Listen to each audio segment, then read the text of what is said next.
ખેડૂત મિત્રો, ખેતીનું જતન ચેનલમાં આપનું હાર્દિક સ્વાગત છે. ખેડૂત મિત્રો, આજે અડદ વિશેની આપણે માહિતી આજના વિડીયોમાં જોવાના છીએ.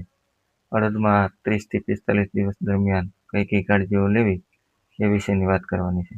જોઈએ આજના વિડીયોમાં અડદ વિશેની માહિતી. મિત્રો, આપ જોઈ શકો છો આ અડદ લગભગ 20 દિવસના થયા હતા અને ત્યારે છે ચૂસિયા જીવાતનો બહુ હેવી કહેવાય એવો એટેક હતો. અડદના પાન તમે જોઈ શકો છો, એકદમ કુકડાઈ ગયેલા થઈ ગયેલા છે.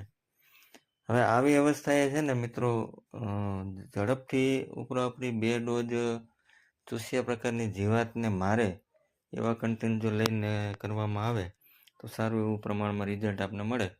હવે આ અડદમાં તમે જુઓ, એમાં પહેલો રાઉન્ડ છે પ્રોફેનોફોસ સાયપરમેથ્રિન, અને 7 દિવસ પછી તરત જ એમાં ફિપ્રોલિન ને ઇમિડાવાળું જે 40% વાળું કન્ટેન આવે છે એ બંને કન્ટેન લઈને એનો ઉપયોગ કરેલો.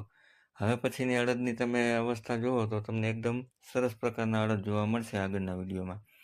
સાથે સાથે ન્યુટ્રિશન બેઝમાં પણ આમાં 19-19-19 વોટર સોલ્યુબલ ખાતર અને હ્યુમિક ફુલવિક વાળું જે બજારમાં કન્ટેન મળે છે એ કન્ટેન પણ આપવામાં આવેલ. અને અઠવાડિયા પછી છે ફરીથી એમાં જીબ્રેલિક એસિડ 0.001 જે આવે છે એનો પણ સ્પ્રે કરવામાં આવેલો હતો. એ પછી અડદની સ્થિતિ છે એકદમ સારી અને સુધરી ગયેલી જોવા મળે છે. મિત્રો, આ સિવાય અડદમાં જો વાત કરવામાં આવે વોટર સોલ્યુબલ ખાતરની, તો 1261 છે એ આ અવસ્થાએ આપી શકાય, જેનાથી અડદમાં ડાળીઓની જે સંખ્યા છે એ ફૂટવામાં વધારો થાય અને ન્યુટ્રિશન મળે એને. આ સિવાય મિત્રો, ઈયળની જો વાત કરવામાં આવે તો એમામેક્ટિન બેન્ઝોએટ 5% વાળી જે મમરી ફોર્મમાં આવે છે એ કન્ટેન વાપરી શકાય.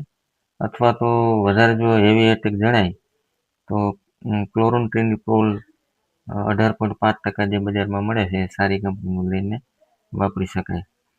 આ સિવાય જો અડદની ખેતીમાં વાત કરવા જઈએ તો ઝીંક ઓક્સાઇડ 39.5% પણ છે એ આપી શકાય. ઝીંકથી છે એ અડદમાં સારા એવા પ્રમાણમાં છે એનો કલર છે એકદમ ઘેરા કલર થવાની સંભાવના, અને ઝીંકની ઉણપ આપણી જમીનમાં હોવાથી ક્વોલિટીવાળું છે ઉત્પાદન મેળવવા માટે પણ ઝીંક છે એ જવાબદાર છે.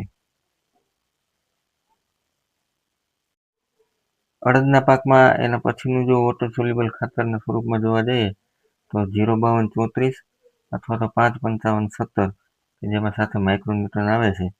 એમાં ફોસ્ફરસ અને પોટાશનું પ્રમાણ બંને તત્વોમાં વધારે હોવાથી બીજા સ્પ્રેમાં છે આ બંને વોટર સોલ્યુબલ ખાતરો લઈ શકાય, જેનાથી છે શીંગોની સંખ્યા, ફ્લાવરિંગની સંખ્યા, શીંગોમાં દાણાનો ભરાવો, વજન અને ક્વોલિટી ઉત્પાદન મળવાની સંભાવના રહેતી.